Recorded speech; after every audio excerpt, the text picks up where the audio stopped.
The wheel's very intoxicating and it's very sort of meditative. You get into this lovely space, and I thought, I love the wheel, but I don't want to do standard pots, you know. I want to actually do sculpture. So I started playing with making sort of cylinders and round forms and assembling them.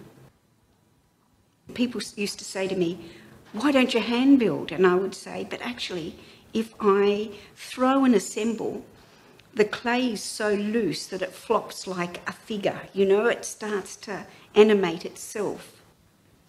And I was always attracted to the female form, which a lot of, you know, after motherhood, having your babies, and being sort of rotund with fecundity and sort of fertility and breastfeeding and everything, that rounded female form is very seductive.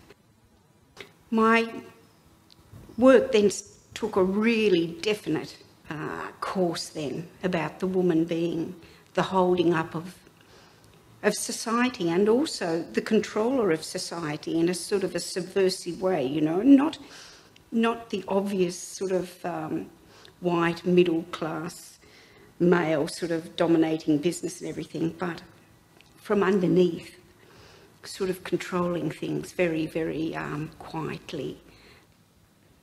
I loved the portrayal of the Indian woman, and like they've all got big tummies and big breasts.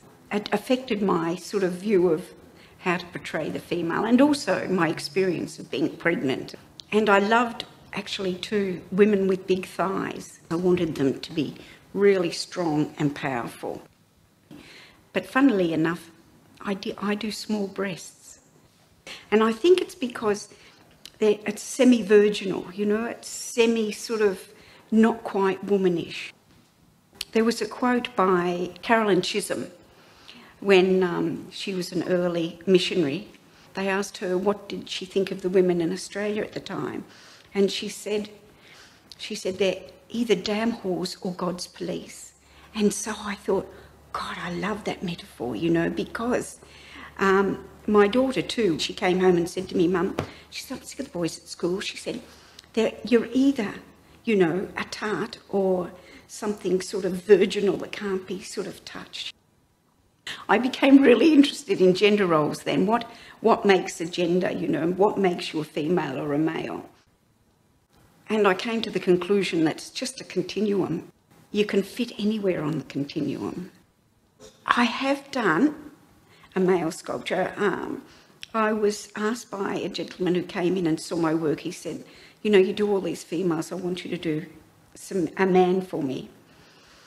And I said, all right, I'll do a man. But when he went away, I thought to myself, God, I don't know how to do a man, because when I do my females, you sort of breathe yourself into the form, you know, and, you know, you can feel the form, you can, the arch of the back, the sticky out of the bum and things like that. And I thought, I actually don't know how to do a man. This lady came in, I was talking to her about it, and she said, all I know, dear, is that they take up a lot of space. And I thought, that's it. They do. It's not just physical space, it's emotional space. I did a whole big exhibition about armour, women in armour, and about Boadicea. I became sort of obsessed with the look of armour, but the story of Boadicea and her sort of fighting sort of abilities and her strength and her power. But the interesting thing was it became a metaphor for sort of encasing yourself and protecting yourself. It's all very well, you know, this armour thing, and you do become strong, but you also become impenetrable, you know, and you're not open to a lot of things because you're so protected. Getting rid of the armour, that is an ongoing exercise for me. People who do a lot of making, a lot of artists, will say they go into the zone, and I go into a zone and the material leads me, and I actually, it's very lovely. And I wake up, I know it's worked when I wake up at the end of the process and I see something I've made and I think, my God, I made that.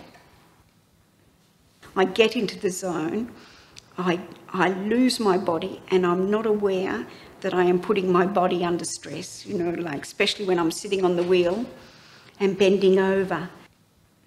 You know, I'm just in this meditative zone that my body's immaterial. So, no, it's totally, I don't feel anything with my body. Yeah, it's gone.